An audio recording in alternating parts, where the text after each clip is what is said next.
You're talking to Alex Pereira. Thank you, everyone. I am a top 3 pound-for-pound fighter as of tonight, and I'm coming for that #1 spot. We've seen him being as exhausted as anybody can be in a 3rd round. This is a 5-rounder. Bring your 1st round. I am going to meet you in the middle, and we are going to wrestle. We can wrestle that 1st round, the whole 1st round. And then we come out in that 2nd round, and we'll see what we feel like. And we can wrestle you have around a minute left in that 2nd round, and then we're going to fight my fight. Then we're going to wrestle on my terms, and then we're going to strike on my terms. Sean Strickland, the way that he acts leading up to fights. Normally when you have people who act the way that he acts, you see signs of it in a fight. Who is more focused, professional, and solid in a fight than he is? When he gets hurt, no sticking out the tongue or, no, that didn't hurt me, anything. The guy stays focused, keeps coming forward. There's never any hint of how he acts outside the octagon when he's in there. Absolute professional the whole time. It's actually fascinating. I don't know if I've ever seen that with a guy who acts the way he does leading up to fights. Do you think Magomed has a chance to beat Alex? No. Especially if he will fight in, like he said, he will fight just in stand-up. If Alex will be in his shape like in the last fights, 100% no. Good.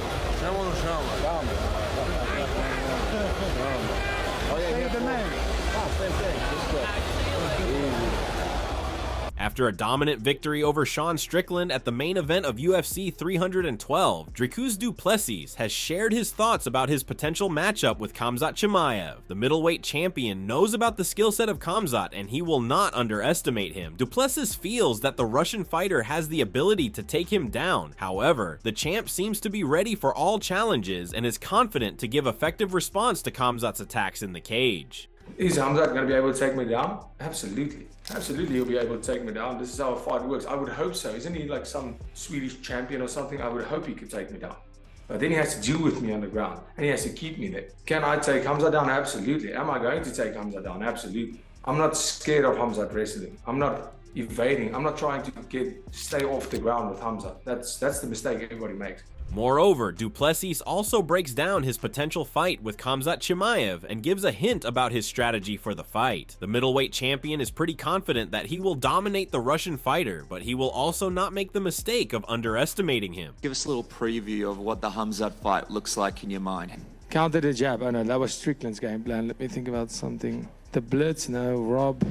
Yeah, I'll out-wrestle him. Yeah, that's a game plan.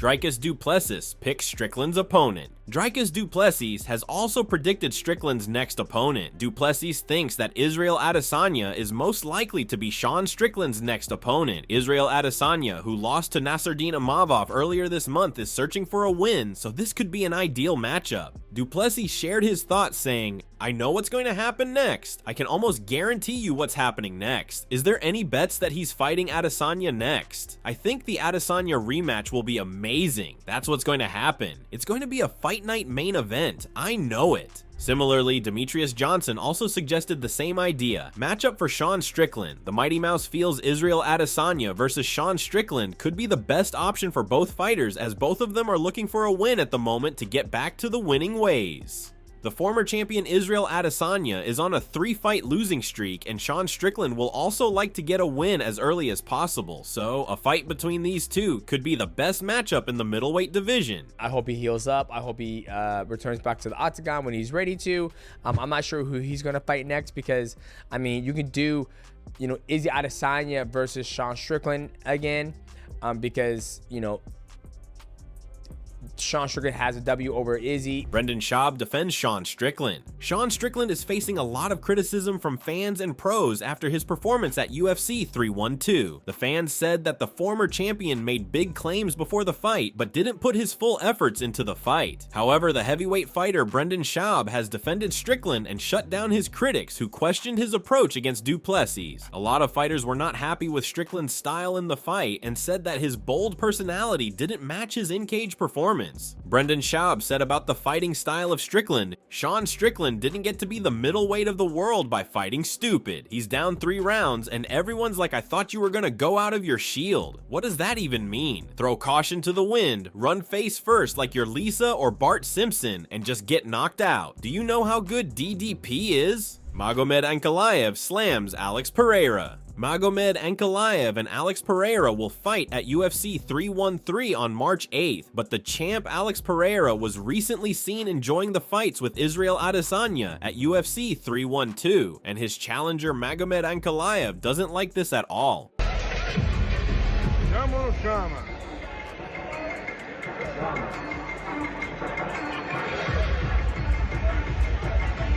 Magomed is anxiously waiting for March 8th as he wants to smash the light heavyweight champion. Ankalaev believes Pereira is a fake humble boy, and he will expose his fakeness in the cage. Magomed Ankalaev tweeted, "I never want to hurt someone in my life like I want to hurt Alex. He is a fake humble boy." The Russian fighter didn't stop there as he continued to mock the Brazilian fighter and apologized to the Brazilian people in advance for what he was going to do with the star at UFC 313. Magomed Ankalaev tweeted, "Brazil, sorry what I'm going to do to your boy." On the other hand, the champ Alex Pereira is enjoying and chilling in Australia with his friends. The champ was seen dancing with Israel Adesanya, and he has no fear about his upcoming fight against Ankalaev because he believes in his unmatchable skills and relentless power.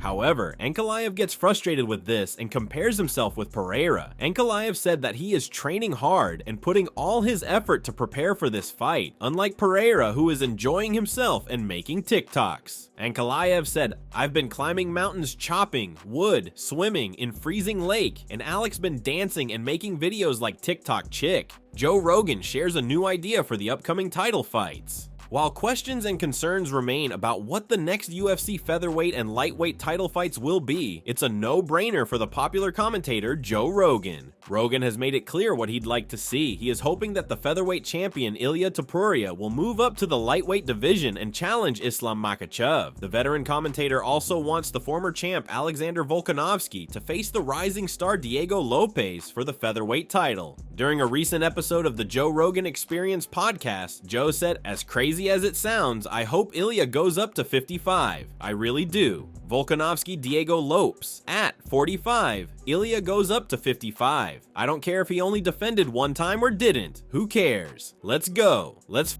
go." Matt Serra, who was the guest in Joe Rogan's show, suggested Ilia Topuria should continue his unbeaten streak in MMA and try to defend his 145-pound belt a couple more times before making the move. However, Joe Rogan completely dismissed this idea as he thinks that nobody would care about this matchup. Joe Rogan said, "Yeah, it'd be nice, but also who cares?" Rogan said, "Let's go. Let's go." These rumors of Topuria moving up to the lightweight division began even before he knocked out Max Holloway in his first title defense last October at UFC 308. He later fought in a rematch with Volkanovski and knocked him out in February 2024 to claim the title. Ilia Topuria is also ready for this fight as he has already called out Islam for this fight. What I want to do is to move up to the 155 because I know by fact that I can become a two-weight world champion, because Islam, he's a great fighter. He's the #1 pound for pound for the people. For me, it's me, myself. I'm the best fighter in the world, so I know that I can do with him whatever I want to do because I know that I'm much better than him. On the other hand, Islam Makhachev, who is also coming off a submission win over Renato Moicano at UFC 311, is not interested in this matchup. Islam Makhachev has clearly said that he doesn't want to give more chances to lower weight class fighters. He is more interested in moving up to welterweight and getting his second title. He said that he would only think about this fight if the fans and UFC asked him to fight the Georgian fighter. You know, everybody, like a lot of people ask me to fight Ilia. What do you think? You know, not make sense. I fought with Ilia for what? Not belt, nothing, you know. Money, I have money, I don't need money. And I already fight with some of the guys who come from the small division, you know. And but I'm not saying no. If I clean my division, and if people want, if Dana want, why not? One day, yeah, I can do this. Yeah. Easy. Aljamain shuts down a fan. Aljamain Sterling hits back at a fan who compared a former champion with Sean Strickland. Aljamain didn't like this comparison at all. After UFC 312, Funkmaster shared his thoughts about the fight between Dricus Du Plessis and Sean Strickland. Sterling praised the efforts of Du Plessis, and he thinks that the South African looks a bit more physical for his weight class. He also talked about his desire to see the former middleweight champion Chris Weidman fight against Du Plessis in their prime. Aljamain Sterling tweeted, "Dricus is a bit more physical for his weight class in comparison to Simon, but watching that fight just makes me think how good Weidman was in his prime, and how he'd look against DDP today, both in their primes." A fan completely disagreed with Sterling as he called Weidman a Tarzan. The user said, "Weidman? Nah bro, and I respect Chris, but he was never that dude. He's essentially Strickland, a guy who beat a legend and didn't do much after." Aljamain Sterling was not impressed with this, and he defended his teammate by giving a befitting response to the user. He believes that Weidman is a GOAT of the middleweight division. Aljamain Sterling said, "Silva twice, Machida, Super Vitor is pretty damn solid. I don't think you're being rational here because he lost taking a fight with Rockhold while having injuries that plagued him in camp, all documented at that. Weidman was a G."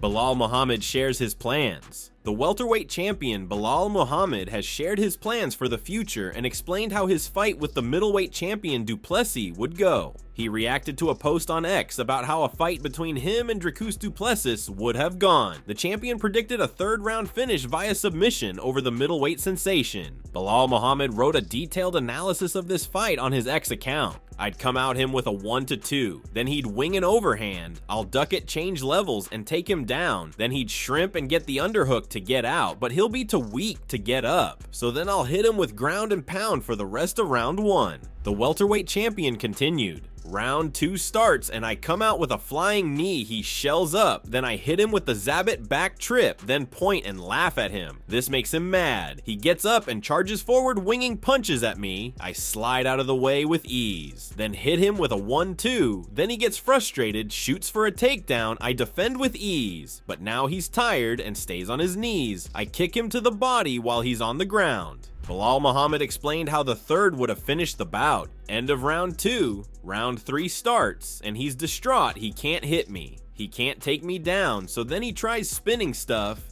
I back up at the right time and end up taking his back. He lets me under chin out of frustration, then I put him to sleep. And new double champ. Belal Muhammad's coach shares Belal's goal. Belal Muhammad has been a big name in the welterweight division, and his rise to the top holds an incredible journey. Belal is looking to become the greatest welterweight fighter of all time. He also has the desire to become a double champion as well. Lewis Taylor, who is the coach of Belal Muhammad, shares what are Belal Muhammad's goals as a welterweight champion. Lewis Taylor said, "Belal wants to prove to the world that he's one of the greatest, if not the greatest, welterweight of all time. That is his new goal. His first goal was to be the UFC welterweight champion. Checkmate, done. His next goal is to climb that ladder and prove to all the haters he is a GOAT at that weight class. He's all in at making that path happen." Lewis further added and explained the importance of having a goal in life. He wants to pass up Kamaru Usman, he wants to pass up Matt Hughes, and potentially even get up there next to Georges St-Pierre. And to tell the world this information, it's just more hate finna come, but that's his goal. You need a goal when you're a fighter. You need motivation. You don't want to be a journeyman like, "Oh, I just want the next fight." You want something that's gonna make you great. You want a goal, and that's the next goal for our camp. Well, this is all we have from today's video, and hopefully you have liked these recent updates about the MMA world. Leave your thoughts in the comments section and make sure to subscribe to our channel. Don't forget to press the bell icon to get instant notifications about our latest videos.